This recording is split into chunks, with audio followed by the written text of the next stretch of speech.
Welcome to the Teach Joyfully podcast, where we talk about all things elementary teaching with some mom stuff thrown in. I'm Lisa Burns, a teacher success coach, veteran elementary teacher, and mom of 5.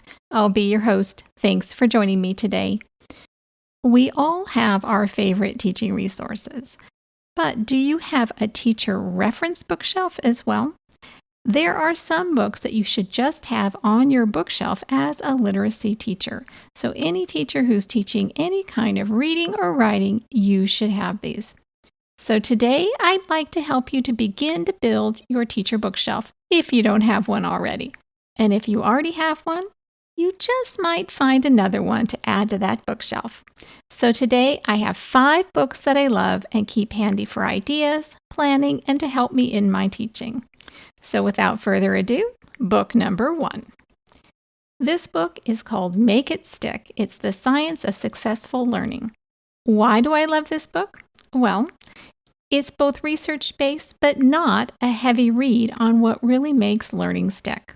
And who doesn't want to make learning stick, right? There's a science to making learning stick, and the things that make learning stick just might surprise you. Here's a few just to give you the idea. Frequent short quizzes help solidify learning in the brain, whereas tests don't actually do anything for learning. They're just a measurement of what you've learned. That's okay, but there's a place for each. If you're really trying to help solidify the knowledge in your students' brains, short, frequent quizzes are the answer. Another one, mixed practice is better than one note. It takes longer and is more work to do mixed practice, but the learning goes into long-term memory. It goes deeper. So that spelling test with 2 ways to spell the long A isn't going to cut it. It's not enough variety on there for students to have to work hard to remember it. Teaching one letter at a time is not as effective as mixing them up.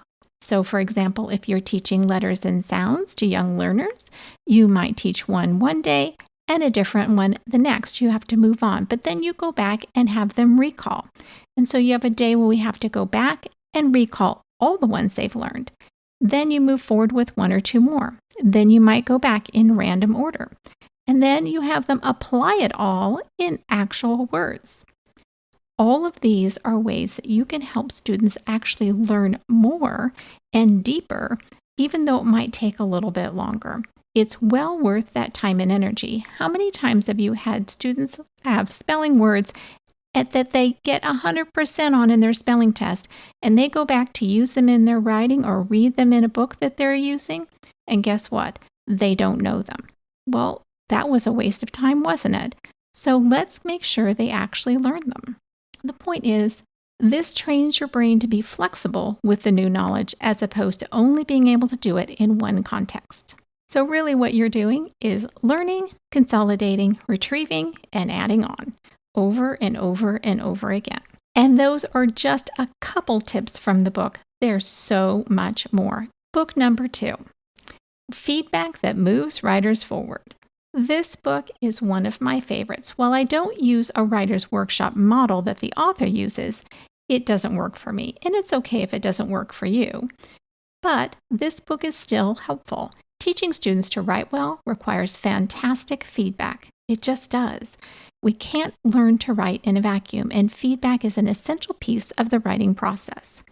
I never grade anything that I want students to revise until the final draft, and that draft doesn't get feedback, just a grade. All the feedback happens in the revising mode. Why? Well, 90% of your students have quit listening and caring once they have their grade. So get that feedback in, and this is a great way to help you do it. What I love about this book is it has great examples of how to write helpful feedback that students can actually hear and apply. It will help you assist writers who are stuck and can't seem to move forward. I also love the clear charts that show you what kids say or are trying to do and how to respond and a strategy to help your student move forward. Love, love, love. There's tons of great strategies in here. You can pick and choose. You'll find something in here that will be helpful. I guarantee it. So moving on, book number 3, The Reviser's Toolbox. Now, this is an older book from back in the 1990s that you're going to have to find used. I don't think they still print it, but it's totally worth your money. It's filled with lots of strategies that you might find today online, on social media, that might seem new, that are actually things that we did way back in the day. They're just spiffed up a bit. These are simple one-page ideas to help you teach things like playing with time, exploding a moment, how to teach students to be a good critic, writing leads, all kinds of things. It goes on and on. Most everything's on one page. It's simple, easy, and you can just get moving with those strategies right away with your students. It's fabulous. It's easy to use, and as someone who teaches students to write, you will use it over and over again.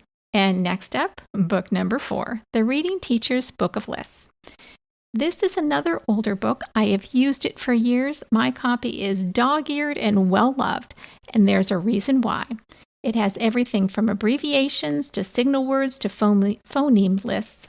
This book has it all. It's an invaluable resource for phonics teaching parts of speech, root words, and lots more.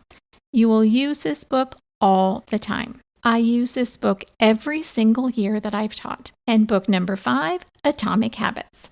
I know this is a book that I've talked about before, but I can't say enough. It is one of my very favorite books. James Clear uses examples and stories that made this book not only an easy read, but an engaging one as well.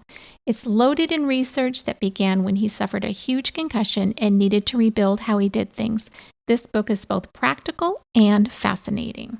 This is the essential book on teaching and creating habits, from training yourself to training your students. Before we can even begin to form habits or teach our students to create good habits, we must understand the why and how of habit formation.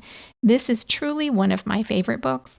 It speaks to both my organizer's heart and my need for automation in my busy teacher mom life. That's what habits do.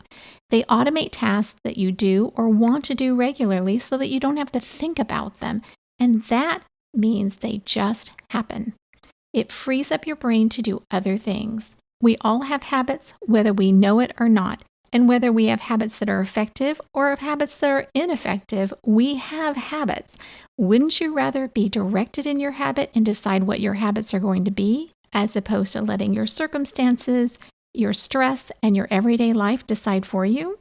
Be in control. Form habits intentionally. This book has tons of great ways for you to form the very best habits. You will for sure find something that works for you. Whether you're trying to be more organized or just create better routines for grading and planning, or training your students in how things run in your classroom, this book will help you be successful. So that's it, my teacher friends. Short and sweet today. We're out of time and I'm out of breath. Thanks so much for joining me today.